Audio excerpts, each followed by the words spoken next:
मोनसे गिख्रंथाव जाथायजों 32 सा सुबुंनि जिउ खहा आरो 85 सानिबो बारा गोब्राब जोखोम।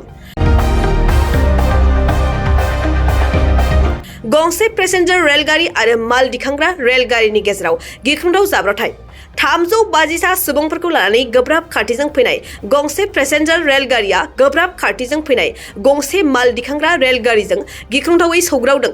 गिख्रंथाव जाथायजों जायगायावनो 32 सा सुबुंनि जिउ खहा, 85 सानिबो बारा गोब्राब जोखोम आरो 53 सासो सुबुंफ्रा देहा फाहामसालियाव जिउजों जुजिगासिनो। थैनायनि अनजिमाया बांबावनोबो हागौ।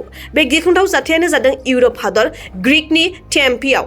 जाथाय जानाय लोगो लोगोनो जाथाय जानाय जायगायाव रैखाथि बिफाननिफ्राय रैखा खालामग्रा हानजाफ्रा गोबाव खालामाजासे सौहैयो आरो रैखा खालामनो गोख्रों हाबा मावो। फारि बायदियै 150 सा अर खोमोरग्रा हानजा, लोगोआव गं 17 गारि आरो 40निबो बारा एम्बुलेन्सफोरा नुजाथि हैना गोख्रों हाबा मावो।